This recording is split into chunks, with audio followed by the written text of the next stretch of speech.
everybody. It's Dave here and Darren over there, where your two old bloggers been commenting publicly on your Minnesota Vikings for over 2 decades apiece, and that's not going to stop today. We're going to continue with that trend.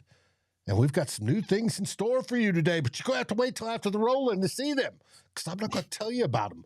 The only thing I'm going to tell you about is we finish up not only with Justin Jefferson discussion about what he said during the week, but we also finish up evaluating the wide receivers from last season.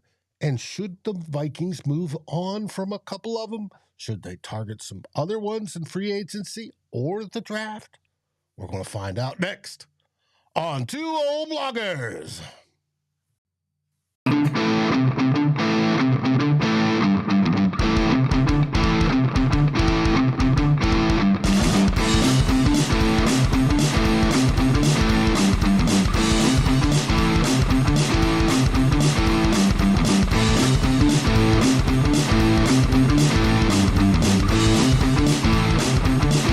Vikings First and SKOL presents This Week in Vikingsland with Darren and Dave, your two old bloggers.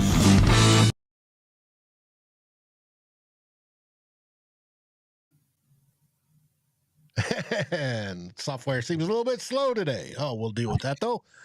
Anyways, I want to welcome everybody that's in the chat. I see Jason, I see Giotano, I see Mafia. Norsefius, tacos sounds fantastic. Absolutely great. I might just have to do that today, or at least something similar, some burritos or something. Speaking of burritos, do they have burritos up there in the Great White North there, Darren? They do, but I think they'd be a poor substitute for the real thing down in your neck of the woods, where they really know how to make burritos. Oh, and they do. Trust me, they do. Hey, Purple Poopy Pants, welcome to the show. There's how are things in the Great White North for you? Oh, good, Dave. One more day of football, right? NFL football anyway. Tomorrow, big Super Bowl coming on, and then after that, 8 months of nothing. Yeah, well, 8 months. I don't count the NFL, XFL because I don't watch it. And actually, I need a break from football after the season's over. But we do have coming up the combine, and then other pro days and preparation for the draft, and then we have the draft. And so it sort of never stops. And that's the way the NFL wants it. And that's exactly the way the NFL wants it.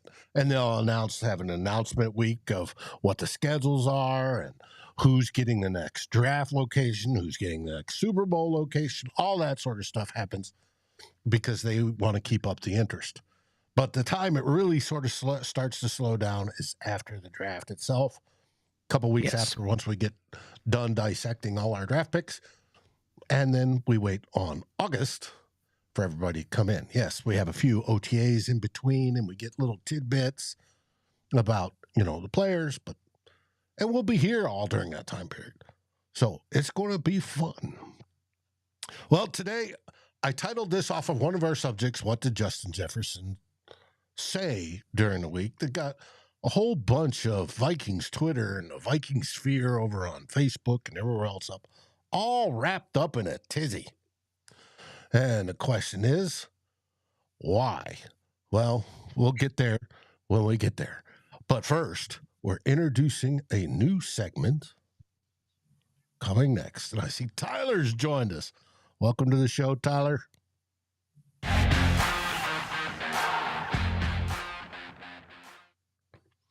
The new segment is, as Darren's looking into the lake, see if there's fish in there, This Week in Vikingsland.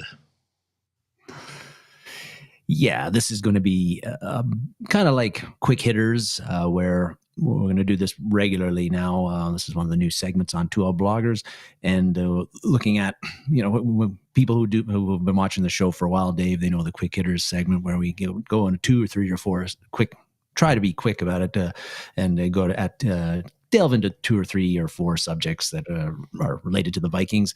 Like this week in Vikingsland, we're going to do this pretty much every week now, and this will be kind of the quick hitters where we're going to go short and snappy, look at things that the Vikings have done or that have impacted the Vikings, interesting stuff, news, what we think is news, and just dive into it and talk about what it means for the Vikings and how it's going to impact them. So I'm excited to launch this puppy. Sounds great. Well, the first topic you wanted to get into was, missed it. I got it out of order right here. Turnovers, or what was wrong with the Vikings. We'll start here. What went wrong with the Vikings this season? Yeah, well, Dave, if you were to sum up or kind of think of one word that summed up the Viking season, I think it would be injuries. That would be the first word that comes to mind to me. But the second would be turnovers. And the reason why is because the Vikings committed 34 of them in 2023. Only the Cleveland Browns were worse in turnovers. They committed 37 this year. Still made the playoffs somehow, but they were the worst in the league in that. Vikings were tied for second worst. I think tied, or anyway, they were second worst in 34. And they were bad. And as you would expect, that those turnovers cost the Vikings a lot of games in the season. And back in September when the Vikings this was cropping up, starting to crop up initially, Kevin O'Connell talked about how he was going to coach it and focus on it. And the quote's right up there. I need to do a better job and our staff. He said in September. We got to go back and continue to find ways to re-emphasize how important it is when you have the football in your hands playing for the Minnesota Vikings. And he said he was going to work on it. They were trying different things. They bought stuff off the internet to try to make, to improve the ball security. The turnovers continued to happen. So did he fix it? No. But I would argue we'll want to look into why that fix did not happen. And I think really it comes down to, in a lot of ways, 3 players doomed the Vikings as far as trying to fix the turnover issue, and they all happen to play the quarterback position. Well, not all of them, but okay, yes. Well, yes, I think later on in the season. Now, at the beginning of the season, fumbles were the big issue, Dave, for the most part. Yeah, Kirk Cousins threw some interceptions and some ill-timed ones at that, but 8 of our 12 turnovers the first 6 games were fumbles. And everybody was doing, several players were doing it. 5 different guys. Justin Jefferson had one. TJ Hawkinson had one. Alexander Madison had one. Josh Oliver had one. Kirk Cousins had a few. So there were several players getting into the act here that really cost them. And that was, I forgot about Brandon Powell. He fumbled on a punt return, and a good punt return too against the Eagles. So again, we had a whole bunch of different players doing that early on in the season. But the fumbling, and I think at the time I commented on, this is kind of random. I expect it to get fixed, blah, blah, blah, blah, blah. And the fumbling did. After game 11 against Denver, when Alexander Madison had that very poor, ill-timed fumble, no other Vikings player other than a quarterback fumbled the ball, whether we recovered it or the other team did. No other Vikings player besides the quarterback.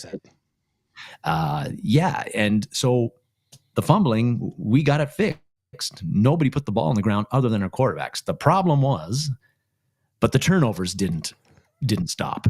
And then it switched from fumbling to interceptions.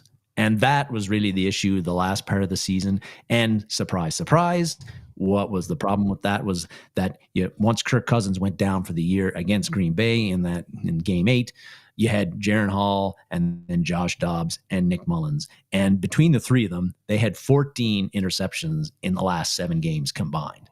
They also fumbled. Hall and Dobbs fumbled 7 times in their starts during that stretch. So there was and I think 6 of those got recovered by opponents. So a lot of stuff going on there with backup quarterbacks. I find it hard to believe that if Kirk Cousins had played the whole year like we expected, there's no way he was going to throw 14 interceptions in the last 7-8 games of the season. That is just not the quarterback he has been throughout his career. He doesn't turn over the ball that much. So I think when Kevin O'Connell said we're going to do all we can to fix that, I think he did on the fumbling. On the interceptions, he could not, but that is something that I think is more on the talent he was working with and the fact that he had 3 backup quarterbacks he was working with, and 2 of them, Josh Dobbs and Nick Mullins, have proven during their time in the NFL that they are turnover machines, Dave. So, but they're fun to watch. I got to give them both. They're a blast to watch. They can be, yes. For different reasons. Dobbs, because he can run with his legs, and Mullins, because he can throw 400-plus yards a game. And still, get by with 2 or 3 interceptions in that same game. Yeah. My opinion. It's just fun. Just fun. But nerve-wracking because it's our team, but fun. Yes. But I think Kevin O'Connell did, again, as far as working on ball security, everybody other than our backup quarterbacks, he was able to, the whole coaching staff, based on the data, was able to rectify that in the early issue. But they couldn't overcome the fact that they were had the guy at the most important position in football. They had guys that they didn't really want to have playing there, and they turned over the ball a lot. And that was something I don't think probably any coach, other than them, O'Connell running the ball all the time or telling them not to throw the ball, those guys were going to turn it over. And they did. Gotcha. All right. Next one in this series. What did he say? Well, Justin Jefferson, of course, he's making the rounds this week at Super Bowl on all kinds of various radio shows. And with the mic in front of his face, he's been saying some things that have been, have made some waves, I guess. He was on appearances on Sirius XM radio. I heard him on he was on with Mike Florio and Chris Sims as well, probably a few others. And he was saying things like, I want to break the bank with my next contract. I know what I'm worth. I think eventually the Vikings are going to do what they need to do to get me back into the building, but time will tell. So that's not exactly the kind of language that a Vikings fan wants to hear from Justin Jefferson in a way, because you want him to just say, yeah, I'm going to be back. I'm confident I'm going to be back and all of that. But I really think that if you're worried about Justin Jefferson and if you think these comments show that he's dissatisfied with his state, with what's going on with this contract and being on the team, I don't think you have to worry, because we know when Justin Jefferson signs his contract, it's going to be the biggest contract a wide receiver has ever signed, for a few minutes anyway, until the next guy signs one. Well, but probably for a while. Yes, but we'll find out. At least a year. Yeah, that's. I'm joking a bit, but he won't be the highest paid forever. That's just the way it goes. But he's going to get paid, and it's going to be massive, and it's going to be with the Vikings, Dave. No doubt in my mind that that's the case. I think the thing here is that when you've got a contract that's that significant for Justin Jefferson, is going to be that much money over so many years, the Vikings do have to figure out how that's going to work financially so that they can make Justin Jefferson happy, keep him on the team, but also not hamstring their franchise so that they can't fill the other roster spots, and they have enough resources, particularly financially, to again fill all the roster spots and build a complete team, just not a team with a couple of great players and then everybody else is low paid fluff. Mm-hmm. So I think that what's going to happen here with Kwesi Adofo-Mensah is that I think first off, he's got to figure, once he knows, one thing is the salary cap. Once they know what the salary cap is, and I think we're hearing it's going to be over $240 million or something this year, looking at, they got to know what the salary cap is. Yeah. They've got to know what that is. That gives them a firm number to work on the financials and dollar figures for all the players that are going to make up the 53 on the Vikings. So they got to get that figured out, and that'll happen here in the next month. And then during March, during free agency, when the Vikings sign guys commit money to them. They finish extending guys and shuffling money around and releasing other guys to free up more cap space. Then they're going to have a full picture on what their salary cap is looking like in 2024 and probably a bit beyond that. And then I think that's when they're going to get down to work and sign JJ to an extension. That's my feeling. But I'm not worried about this. I'd be more worried about it if you get into like late in training camp and you still haven't done it. But it's going to get done, and Justin Jefferson is going to be a Viking, and that's all there is to it. I'm not worried. I do believe it'll probably get done this spring versus later towards the season. Now, why I selected this picture with Kwesi is that the Wilfs, all right, we figure he's going to be the highest. You said the highest wide receiver. That's going to be for sure. We figure the highest, and he said this week, non-quarterback position played. So he's looking at money in the $35 million range. Mm-hmm. Well, a big chunk of that, and supposedly why it stopped, the negotiations, went up to the last minute last year and then sort of stopped, was they didn't figure out, dot all the T's and cross all the I's, right, like they were supposed to. And there was a little sticking points on guarantees, and it's the guarantees. And when there's guarantees and bonus, Mr. Wilf has got to pony up that money and throw it into a trust account at that time, him and the ownership group. Now, have they ever not done that? No, they have never not done that whatsoever. But if you're figuring a 5-year, $175 million type contract with at least 60% of that guaranteed, that's a lot of money to put in the bank straight off the get-go so that he can be paid and that it's there during that time period. However, the NFL uses that to where it's all that money's banked and you can't lose it and stuff like that. And that prevents some teams, some cash poor teams, from signing big players and making big contracts. Minnesota has never been in that case. The Wilfs have always coughed up that money, which is cool because, you got to go to the rest of the owners group and go, hey, we got to come up with to put $100 million in the bank. Here, can you, empty your pockets real quick so we can do it? That's a lot of money. But I do believe they will probably get it done. I'm betting this spring. I don't think this drags out till August or September. I think they were real close last year. Mm-hmm. And whatever it is going to be resolved. It may be right after free agency starts so they see where some of the highest stuff goes so they can measure against that. But I don't think there's anybody on the free agent market, not being a quarterback, that's going to bust $35 million. I know that talent isn't out there right this year. Quarterbacks will, yes. Kirk Cousins will probably get over 40, but it's not.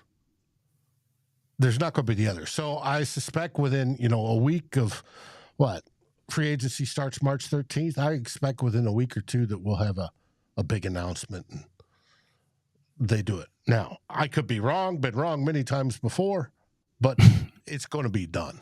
I'm not worried about Justin Jefferson, and they're going to pay him now.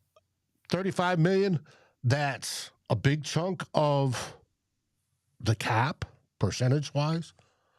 But you've got to pay your star players.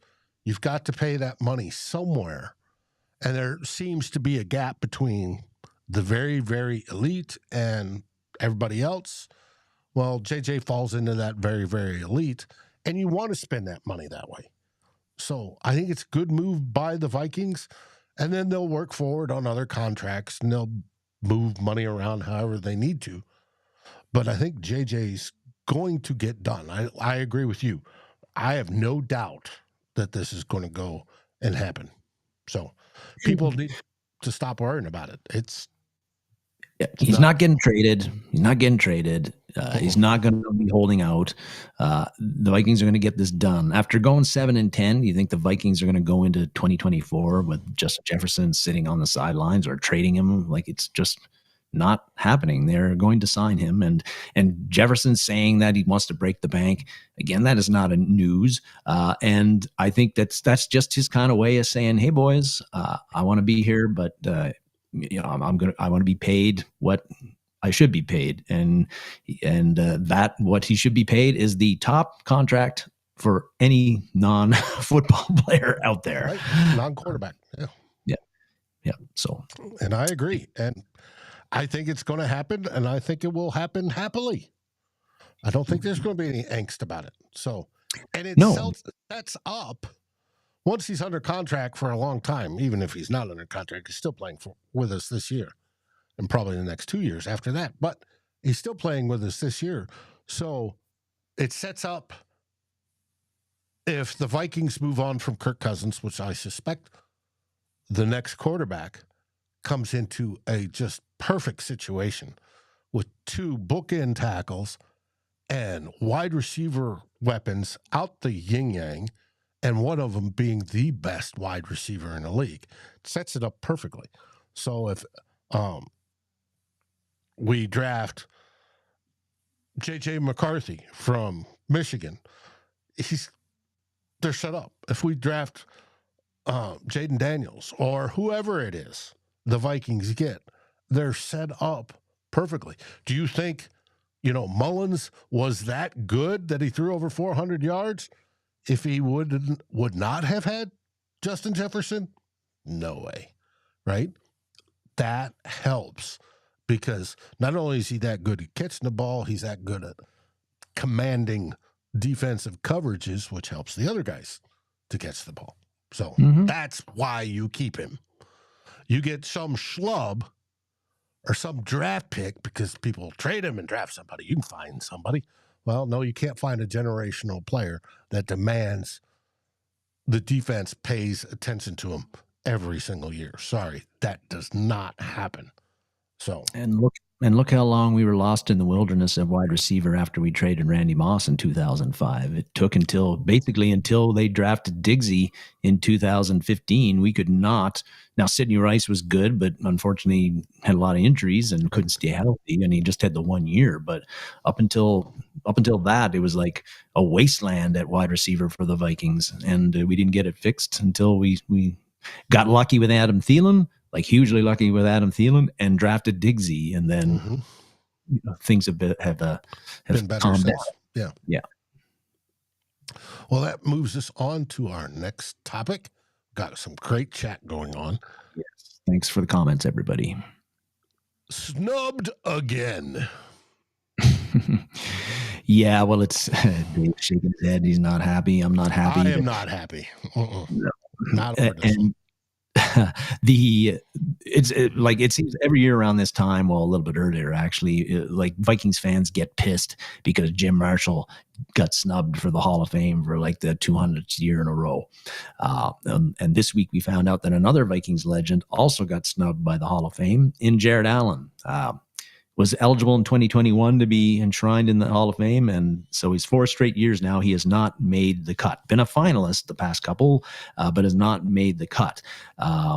Back when he was eligible, I think we discussed this on the show way back then, but I felt that maybe Allen's not going to make it in his first year of eligibility, but certainly in year 2 or 3, I figured he'd get in. Nope. Has not happened so far.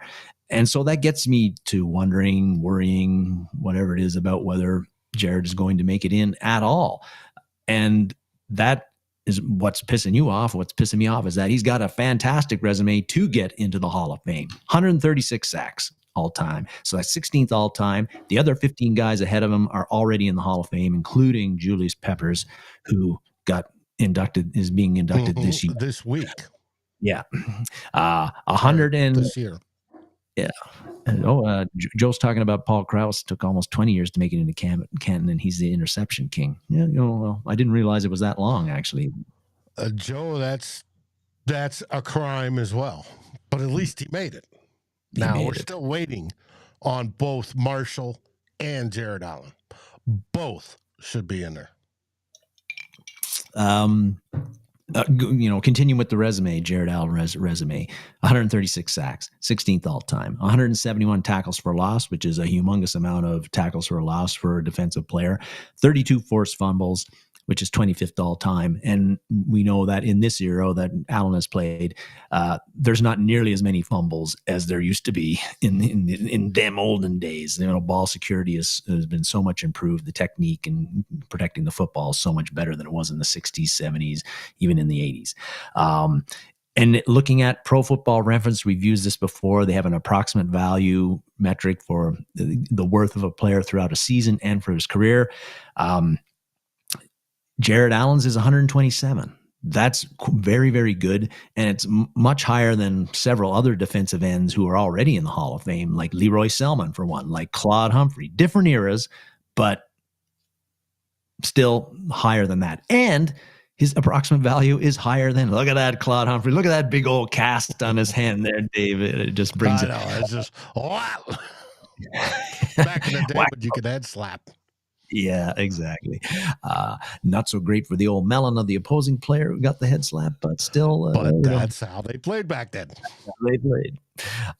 And his approximate value is higher than one guy, Dwight Freeney, who did also get in, is going to be enshrined this year, Dave. And he has more sacks than Dwight Freeney and played fewer years than Dwight Freeney. Sacks aren't everything, but several of his stats, tackles for a loss, the sacks, he's got better stats than Freeney over less playing time. Now, why did Freeney get in and Jared Allen didn't? We talk about this all the time with Vikings, Dave. It all comes down to when you played the primetime games and the Super Bowls. Allen didn't even play in a Super Bowl. Dwight Freeney played in 2, and he's got a Super Bowl ring. And he played 15 years, was it? Most of it with Peyton Manning, Indianapolis, the high wire passing act on prime time, constantly playing the Patriots, playing the Steelers, playing here and there. And so people just got to see a lot more Dwight Freeney, even though Allen was super, super dominant for a lot of the time that he was in the NFL, just as dominant, and if not more, than Dwight Freeney. But again, Super Bowl rings matter when it comes to the Hall of Fame voters, and how often you played in prime time with all many eyes on you matters. It's somebody, when this happened this week and Jared got snubbed, I was talking to some folks from Fans First Sports Network, which we're a part of, that report for other teams. And they knew I was a little bit upset. And one of the things I was blaming was Bountygate. If in 2009, that whole dirty coaching style and play from that team hadn't taken place, we would have easily won that game despite the 12 men in the huddle, despite Brett thrown across his body. And Jared Allen would have gone to the Super Bowl. Whether he won it or not is a different story. But he probably would have, because it would have been against the Colts, and the Colts weren't that good. And that would have been, I think, Freeney's team or one of Freeney's teams. But he would have that on his resume. And he'd probably be in the Hall of Fame on the first ballot, if that's the case. You are 100% correct. Minnesota doesn't get the visibility normally as other teams do. Now, Indy generally doesn't either, but it's generally more likable, especially during the Peyton Manning era. Well, they got lots of visibility in that era anyway, while Manning was quarterbacking them. And versus the Minnesota Vikings. So it bites. Giotano says it would have been against the Broncos. I think we would have won that one too. So either way, if they'd made it past the Saints in that game, I think we would have won. But the Saints were out to, he says, no, yeah, I was right, the Colts. The Saints were out for blood. They were out to injure and maim. And that helped cost not only the game, not only Brett Favre and his injuries, but it looks like it's going to cost Jared Allen the ability to go to the NFL Hall of Fame or the Pro Bowl or the Pro Football Hall of Fame. He's not the only one. Kevin Williams should be there. He's not. He's made it through that first selection. He's now going to wait to fall into senior status. And that's absolute bullshit.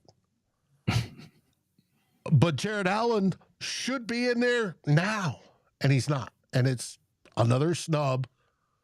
And it had me upset. People over on Fans First Sports Network knows it. And it was just...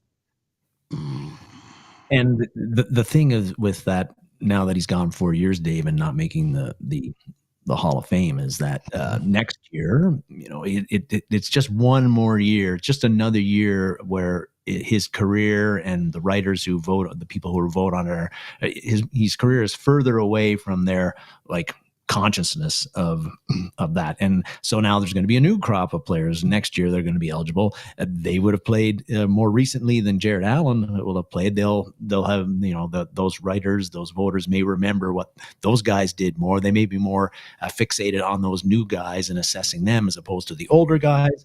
And so and of course, one of those is Terrell Suggs, who plays similar position. He was more of an edge rusher. I guess he was an edge rusher, outside linebacker, not a defensive end, but basically a pass rusher.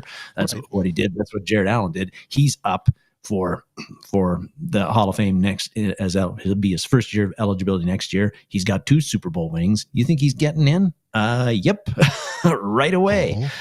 And if there's a lot of guys that they're having trouble deciding or are very close, then are they going to let in 2 defensive ends, pass rushers in, or just one, and try to, when they don't want to leave off, maybe a linebacker or a running back or something, receiver or whatever. Now, when the wide receivers built up, they did do and this has happened, I think, a couple times when they've got good players that build up for a while, they do a whole, let's do a batch. And they brought him in. But it's hard to see. All it pictures to me is this man, and that Jared Allen's going to follow in the same fate. But I hope not. There you go, Anthony. There's your picture of the day. There it is. Beautiful. Mm-hmm. You hit a hot topic with me this week when you selected that, because I think Jared Allen got screwed. But hey. Now, the same thing kind of was happening with Chris Carter for a few years too. And we were like, how come he didn't get in? How come he didn't? I think it went 2 or 3 years after his and he did get in. So certainly all's not lost for Jared Allen. I just feel that, again, when you, like I said, the more years go by that you don't get in, I think the voters look less, think your candidacy is less worthy than some of the newer people in there. And it's more of a chance for you to get bypassed. And I don't understand how you could bypass Jared Allen, who, when in his prime, was considered one of the top 2 or 3 pass rushers in the NFL. He got 22 sacks one year, which was the second most in NFL history, I think, at that point. And it should have set the record if Brett Favre hadn't laid down. That's right, yeah. Mm-hmm. Yeah, it's just... Well, going from one depressing topic to another. Now on to theme 2.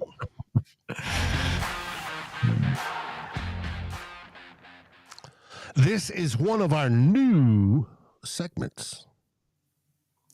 It is. We're calling it Vikings Vault, Dave. Going to be looking into the Vikings have been around 60 plus years. A lot of things have happened during that time. They have a rich history, I feel.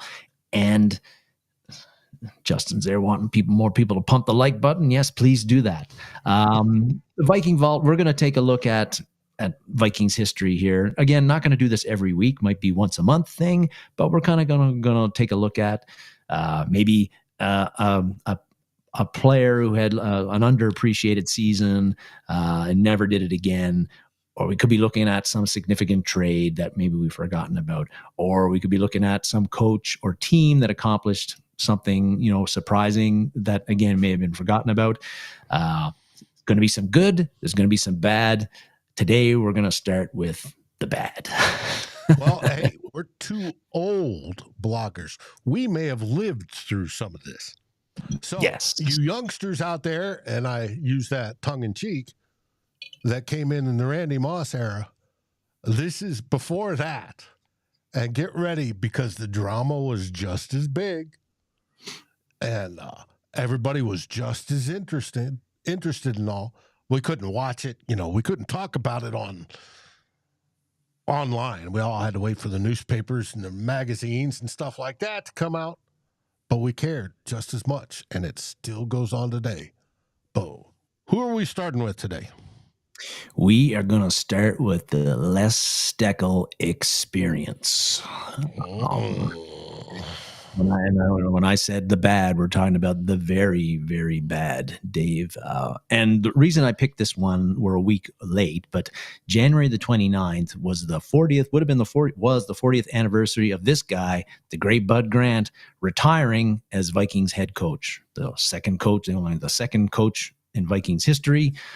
And on January 29th, he retired, which led to, I don't think it was on the exact same day, but which led to Les Steckel being named the replacement to Bud Grant. Les Steckel was going to be the third head coach in Vikings history as we go to black and white here. Yes, got to get in the mood. Don't worry, we're talking about the past. Let's go to black and white. And of course, and the funny thing about Les Steckel is that he was only head coach for 1 year. It was a disastrous year, but even the newbie Vikings fans eventually hear about Les Steckel because this year is so infamous, was so terrible. It was something we never, ever want to see before again. That Les Steckel is almost as famous as somebody like Randy Moss, but just in the wrong way. Opposite. Yeah. Yeah. And so I think for those that don't know, Steckel came in. He'd been on the Viking staff previously, wide receivers coach, I believe, and drill sergeant, been in the Marines, and was 36 years old at the time. Mike Lynn hired him. Apparently really, really wanted to hire him. Bud Grant wanted Jerry Burns to get the job. Mike Lynn wanted Les Steckel to get the job. He thought they needed somebody younger, more enthusiastic perhaps, although Burnsy's pretty enthusiastic with the F-bombs anyway. So they ended up hiring Les Steckel. I think most of us know how that turned out. Ended up being 3-13. There have not been many 3-win seasons in the Vikings' long history, Dave. In fact, in that 1984 season that ended up 3-13 with Les Steckel, that it was the worst season before that was 1967, Bud Grant's first year when the Vikings went 3-8-3.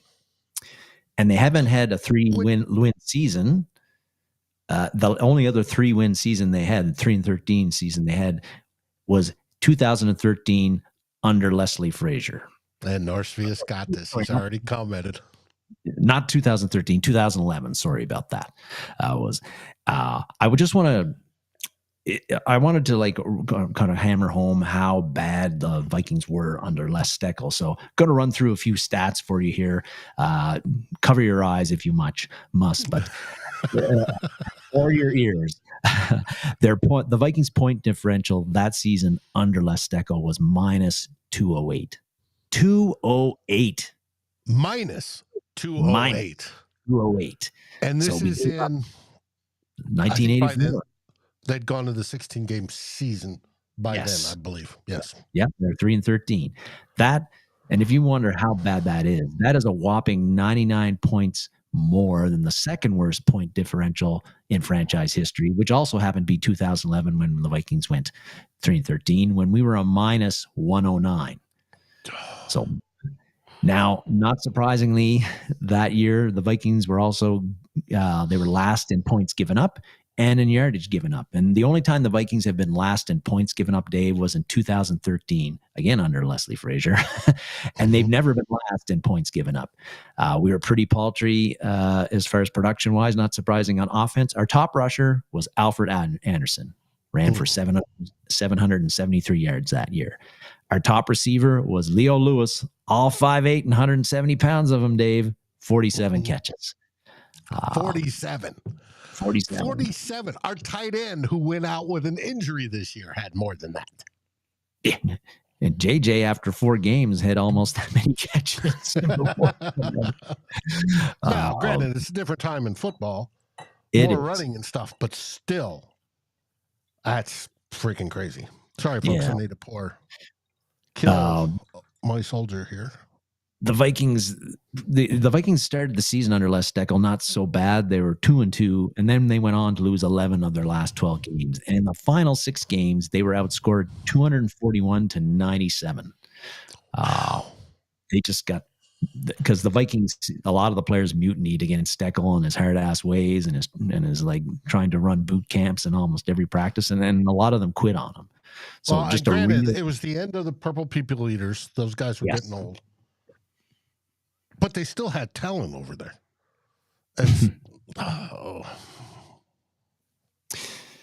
They did, but Dave, again, a little bit of retrospective on just how bad they were under Les Steckel that year. And but the thing I think some of the people who watch this show regularly for the past several months, they'll know we just had a major Domo wildfire season in the Northwest Territories where I live. Evacuations all over the place, 4 million hectares of land burnt.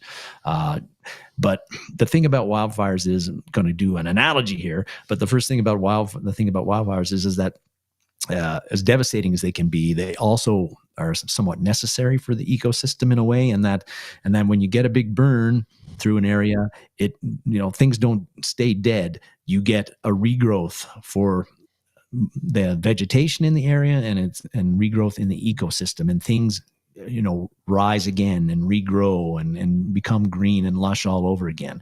And I kind of look at Les Steckel's, the Vikings, their history up until they had Bud Grant, they had just a massive amount of success, right? Uh-huh. Like 12 playoff appearances in his 17 seasons as head coach before he retired. They won the NFC Central 11 times. They went to the Super Bowl 4 times. They were a powerhouse. They were a dynasty for much of Grant's time as a head coach, a dynasty that didn't win any Super Bowls, but still a dynasty. And, Les Steckel was kind of like, when he came in, he was like a massive wildfire that burned everything to the goddamn ground and got burned to the stubs. And then there had to be a regrowth of the Vikings franchise. And that's gradually what happened. And the regrowth happened under Jerry Burns, who took over in 1986 after Bud came back in 85. And they got some, made some nice drafts. They got some players from the USFL. And then we had those very, very good, not dynastic, but very good late 80s teams that gave us hope again and came within a drop Darren Nelson pass from getting to the Super Bowl. So Les Steckel was the wildfire for the Vikings. Mm-hmm. And afterwards came Jerry Burns. Yes, Burnsy. That is wonderful language, use of the English language. Now, folks, I hope you enjoyed that first Vikings Vault segment that we've had. We do want to bring more from those of us that were there. 1984, for me, I was graduating college and moving on. I didn't follow because there was no national broadcast of Vikings football, and I was in a different part of the country. So that's part of my lost years, quote, my lost years, where I wasn't paying as close of attention, but it was a disaster of the year, and I'm sort of glad I didn't pay that close of attention, but I'm still well aware of what happened that year and how bad it was. Just think, being over 200 points in the deficit of scoring. And even now today, with the prolific offenses that we have that can generate points, the rule changes that foster those offenses, I still don't think you get minus 200 plus in the hole. I don't think there's teams that bad. That's how bad they were. And like you said, Darren, it's like the forest fires that ravage through the Northwest. It clears out the old, and comes the new. And Jerry Burns started that new, and we won quite a few games, and we got right on track until Mike Glenn decided to trade for a running back. But anyways, that's a whole different story. Vikings Vault story. That's true. And several people mentioning some of those new players that led to that regrowth, like Chris Dolman, who I think because of how terrible we were in '84, we got the opportunity to have a draft pick where we picked Chris Dolman very early. And then Keith Millard, who we'd actually picked, I think, in '84, but he was at the USFL at that point. He didn't sign with us. Henry Thomas, and on it goes. So the Vikings certainly did draft very well in that mid to late '80s portion, and built up those teams that became very good and very competitive and were a force again. And that period was the last of the big shoulder pads too. All right, that brings us to our final segment of the day.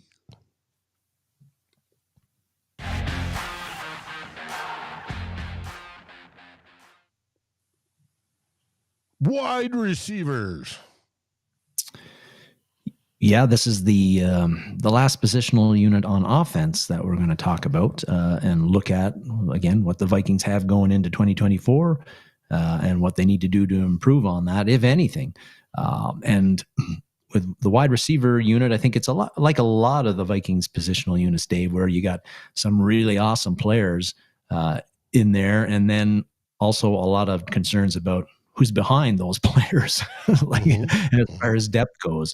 And the Vikings wide receiver unit is like that for me, Dave. And look at the wide receiver side of things. I don't think we have to talk very much about Justin Jefferson. We already did.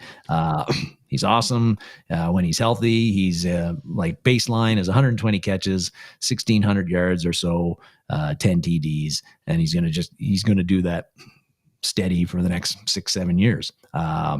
So contract extension, let's get it done. I expect to get it done in the spring, like you said, and he'll be a Viking, and that'll be awesome. We just have to hope he stays healthy. Jordan Addison, another guy I don't think we have to worry about. He had a very good rookie season. He's going to be the guy starting opposite of JJ next year. I think with him, Dave, if there's anything that he could improve on, I would. He did go quiet at times, disappear in some games, probably a bit too often for me. Part of that was I blame the quarterbacking play with the backups, particularly when Josh Dobbs was struggling. I think if you had Kirk Cousins in there, you wouldn't have saw some of those dry spells and 2 or 3 catch games from him that you saw in the second half. But and also, I think his scouting report out of college ended up being quite true at the NFL level, where he's a little small. He's not going to be a guy who's going to get the contested catches, but man, is he a big play guy. And 10 receiving touchdowns, Dave, that is second most by a Vikings rookie wide receiver in franchise history. He tied the great Sammy White, who also had 10 in 1976. Love that picture. Love those uniforms. And then the only one who's greater, who had more, of course, is old '84, Randy Moss, 17 in his rookie season in 1998. So can't, Jordan's future here, Jordan Addison's future with the Vikings is bright, and he's a great complement to Justin Jefferson and going to create a lot of headaches for the teams that the Vikings play in the years to come. Now, after that is where we got the question marks, Dave, and because the guys that we have under contract besides Addison and Justin Jefferson, Jalen Nailor, Lucky Jackson, N'Keal Harry, Tristan Jackson, and various other guys on the practice squad, they're either unproven or fringe guys, and we just don't, they're never going to amount to anything, or we don't have no real great confidence in what they're going to amount to. The Vikings need to up the talent level at the wide receiver beyond those guys. And the big question, and we do have some, we've had some in the previous years, the big questions are, okay, let's look at our number 3 guy, KJ Osborn from last year, or somewhat number 2. I think, I love what KJ has been able to do. 5th rounder, long shot to really make something out of himself, became a very solid starter in the last 3 years, a productive wide receiver for the Vikings. I think the Vikings, they know what they have in KJ. I think that they would like to get him back, but it has to be at the right price. And for KJ, on the other hand, I don't know. I'm sure he likes it in Minnesota, but he knows that if he were to resign here, when TJ Hawkinson comes back, he becomes the number 4 receiving option in this team. And I think that he wants to make a bit more money and get a bit more opportunity somewhere else. And there are several teams that could potentially provide that opportunity for him, like, say, Carolina, where Adam Thielen is currently residing. Exactly. So I don't think that KJ Osborn is going to be back with the Vikings.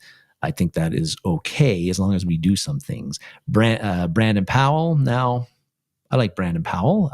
He had career highs in receiving and catches and receiving yards this year. He was a capable, if unspectacular, punt returner. I think the Vikings have interest. I think he averaged over 9 yards, which is my marking point. If you do +9, you're good. He may have been just barely below that. I thought he was under that. I thought he was under that. He may have been. We'll get to special teams in a future episode. So short-handed guy, wasn't afraid to take chances, didn't fair catch all the time. Those are things I think are important for a punt returner. I think he did a pretty good job as a punt returner. I think the Vikings, Kevin O'Connell likes him. I think the Vikings would have an interest in bringing him back. He won't cost very much. So I could see him coming back. I do think the Vikings could do better than Brandon Powell, though, as a potential number 4, number 3 guy. How do you get better? Well, especially if you say KJ is gone and you don't bring back Brandon Powell, I think you have to up the talent level in the wide receiver position. Well, free agency is one way to do it. The problem there is that a lot of the top guys, the top 4, Mike Evans, Calvin Ridley, Michael Pittman, there's somebody else I'm forgetting. But those guys, they're either going to be, I think, too expensive. They're either going to re-sign with the teams that they already have been playing for, or T. Higgins with the Bengals. Yes, they're either going to re-sign with the teams that they're already playing for, or they're going to be their asking price is going to be too big for the Vikings to get into, especially when you got Justin Jefferson that you got to extend. So I don't see them being as viable free agency targets for the Vikings. But so you got to go down a tier. One person I would be interested in targeting would be Donovan Peoples-Jones. He did not have a good year this year. He bounced. He went Browns, got traded to the Lions late in the season. He only ended up with 25 catches, about 200 yards. But in 2022, he had 61 catches and over about 839 yards. He's still young. He won't turn 25 until, I believe, he turns 25 next week, February the 19th. Young, he's 6'2", about 215. He's bigger than just about every Vikings receiver that we have currently under contract, except for N'Keal Harry. I think that he's got upside. I think he's got potential, and he could be someone that wouldn't cost you a lot to re-sign, but who has proven productive, and who's proven productive, has had good number 3 wide receiver numbers, at least for 1 year. He'd be somebody I'd keep an eye on free agency. Draft-wise, okay. Should the Vikings target a wide receiver in the draft? Once again, this year, it looks like it's a very deep wide receiver class. I think we've been hearing that the last 3 or 4 years now.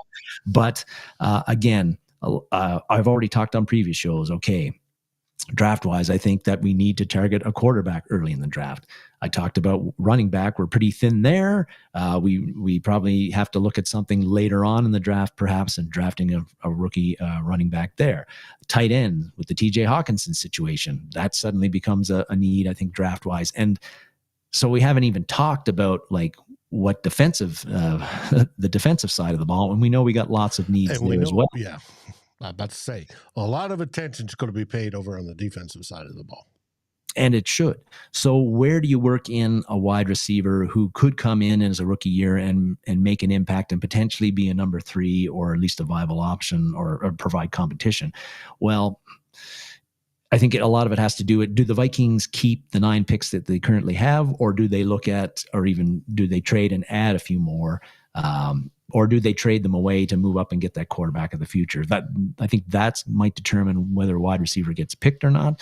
But if a wide receiver does get picked, I would expect it would happen in that day 3 range. Again, they got 2 forts, 2 fifths, and 2 sixths. And so you've got a few bullets to run at there. And I think that some of the guys that potentially could be available in that round, don't know if the Vikings like any of these guys, but Brendan Rice, Jerry's son, 6'3", 210, a big-bodied guy, USC. He was productive there, not out of the world productive, but he's got some upside. He's a big receiver. And I'm sure his dad told him about everything he needs to go through to become a great receiver. Whether he listened or not, he's a teenager. Yes. That's a whole different story. But I'm sure some of that has been seeded into his brain. Definitely. And another guy, Javon Baker from Central Florida, 6'1", over 200 pounds, have been very productive there. A couple of guys, Roman Wilson and Jamari Thrash, two guys that our Tyler Forners really was impressed with at the Senior Bowl. Those are guys that could be available in that 4th, 5th round area. Over 6 feet, over 200 pounds, and have been productive at the college level. Wilson less so, at least numbers wise, but we also know that Michigan runs the ball a ton, didn't throw the ball a whole lot. And so Wilson's numbers would be much higher if he were playing in like Oregon or, some other pass happy team, USC for another. So those are guys that, again, I think wide receiver we could address that in the 4th, 5th, 6th round area. And those are some guys who might be available around that time and have some talent, have some potential to be good. And Orpheus throwing down their USC knowledge there. On the draft side of things, I think the one wild card on our roster right now, I've talked about him a bunch of times before, though, is Jalen Nailor. He's become kind of my man crush. It used to be Irv Smith Jr. and then it was and now it's Jalen Nailor. Good to know.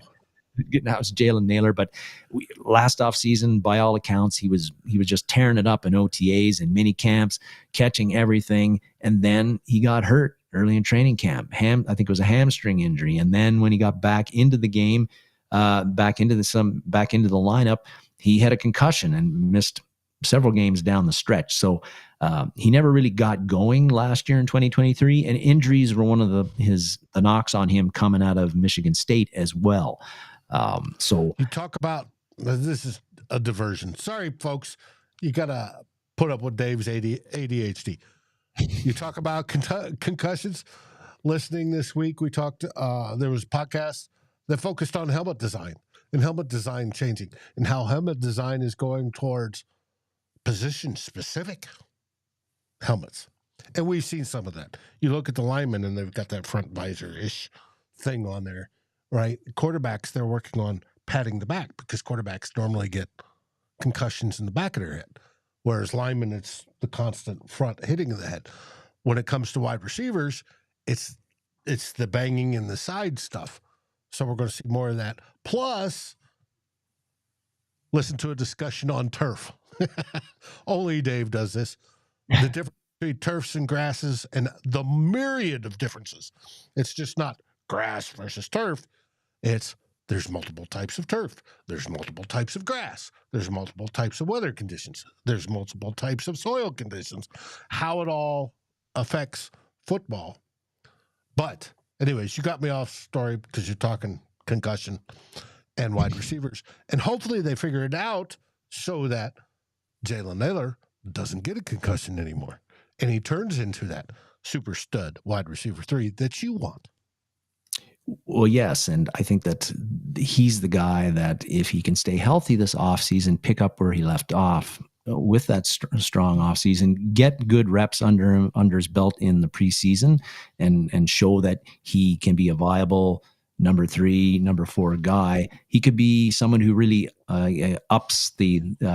raises some of the depth concerns that I have about the wide receiver position. And make it so that we don't have to hope that a 5th round or a 6th round rookie wide receiver ends up, being the replacement to KJ Osborn. We already have him on the roster.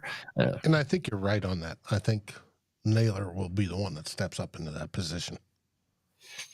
I mean, in small spurts, he's looked really good when he's been in there, but he just hasn't been in there very much, particularly in 2023, which was a shame because it missed opportunity for him and a missed opportunity for the Vikings to really know what Jalen Nailor is capable of when you give him a decent amount of snaps game in and game out.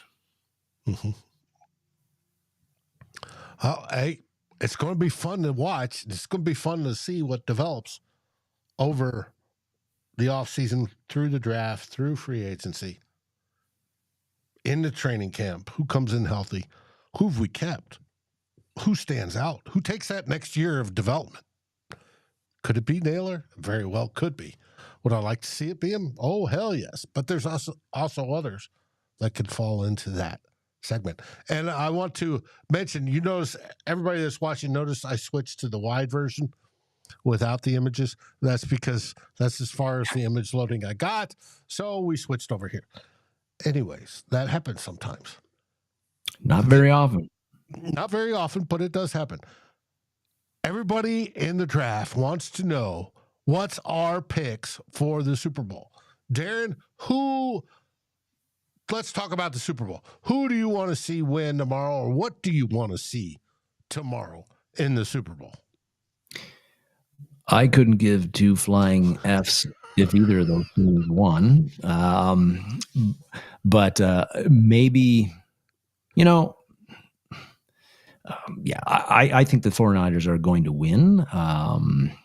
And I'm not worried about, I think that Brock Purdy's going to play just fine. And the 49ers are the better team. And Pat Mahomes just won't be able to pull this one out for the Kansas City Chiefs. That's how I'm seeing it. But I think it's going to be a hell of a game, and really looking forward to watching it. And I agree with other comments in here about how it's being close, how it's going to be close. 31-28 seems a little bit high for me, considering you've got the best quarterback in the league right now, and an offense that's on San Francisco's side has got like tons of weapons and got a very good quarterback of its own. So you'd think that they and a good defense. And a good deep, but both of their defenses are probably in Kansas City's case, their defense is better than their offense, and in San Francisco's case, their defense might be a little bit better than their offense. And I think it's going to be tough for these teams to really score that amount of points with how good these defenses are. I think you're looking at a game more in the mid-20s than in the high 20s, low 30s. But I see San Francisco winning it, and that won't please me too much because I think that'll be their 6th Super Bowl, and that's enough for them. 5 was enough. Yes, they would tie I think it's a tie. It's either tie or second place, the most Super Bowls, if San Francisco wins. I'm seeing it as I agree with you. I don't care who wins, really. I have no skin in a game per se.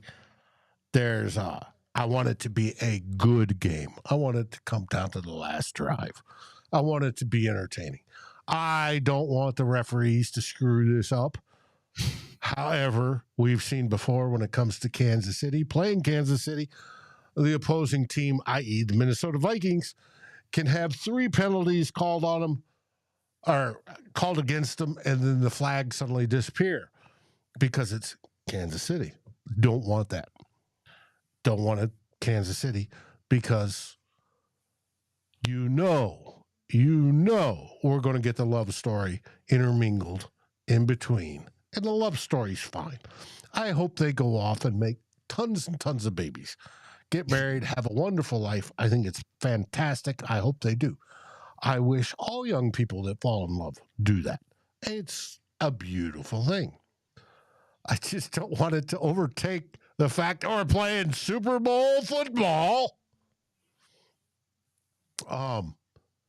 And that it's about, 2 of the best teams by getting there playing each other. So now, who do I think is going to win? I have to disagree. I think it's going to come down to the better quarterback. Like I've said all season when we previewed games, 80% of the wins come from the better quarterback. The better quarterback in this case is Pat Mahomes. Patrick Mahomes has been playing better in the playoffs And their team's been playing better in the playoffs than they did all season. Whereas you get Brock Purdy, which is a heck of a story, Mr. Irrelevant, the one that gives everybody, well, we could pick a guy in the 7th round and he could be our next Vikings quarterback, right? Which I disagree. That's the anomaly. But Brock Purdy has not played as well in the playoffs. He's been carried by his defense and the rest of the team. So I got to give the edge to, unfortunately, the Kansas City Chiefs. In this case, I just want it to be close. I think it's going to be a 3-point game either way. So I don't want it to be a blowout either way. I don't want it to be boring. So we're all, not caring after the first quarter. And some Super Bowls have been that way. I expect this one to be close and go down to that last drive. And that's what I'm looking for. But you're selecting the Niners to win. I'm selecting the Chiefs to win. We'll be back, not next Saturday, but next Sunday on the normal football day because it's the off season with 2 old bloggers moving to Sunday starting next week. And we'll discuss how the Super Bowl went. How are the commercials? How many times did we see Taylor Swift? Did Kelsey propose to her? All that sort of stuff. We'll discuss it next week, next Sunday. But we hope everybody has a great Super Bowl Sunday and enjoy the game. Any last words there, buddy? I want to know how long it's going to take. When do you think they're going to show the inevitable shot of Hank Stram on the sideline against the Vikings in Super Bowl 5 or whatever it was? Like every they do it every year that the Chiefs are in make the Super Bowl, right? The last one they've been doing it. We're going to matriculate down the field. I just, man, you talk about something I hate seeing. I hate seeing that, but and we probably will. Yes, we probably will. Mark that on your bingo boards, everyone. When we see Hank Stram, and they go over the Kansas City Chiefs winning in Super Bowl 3 over the Minnesota Vikings. Yeah. As the Italians would say. We would. Between the lines. And also hope everybody comes back. Well, of course you would, but the next week we're going to have a special guest on. We're going to be talking quarterbacks again, particularly college quarterbacks, and who look really good and who should the Vikings really target? So it's going to be interesting, and stay tuned and tune in next Sunday to 2 Old Bloggers because everybody loves to talk about quarterbacks, and we're going to be talking about them.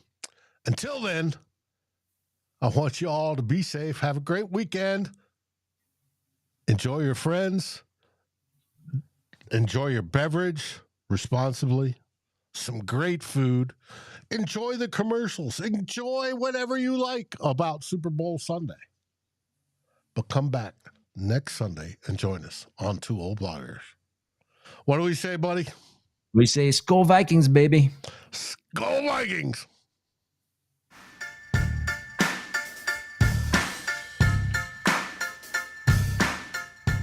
Like, subscribe, and ring the bell. And rate us on your favorite podcast aggregator.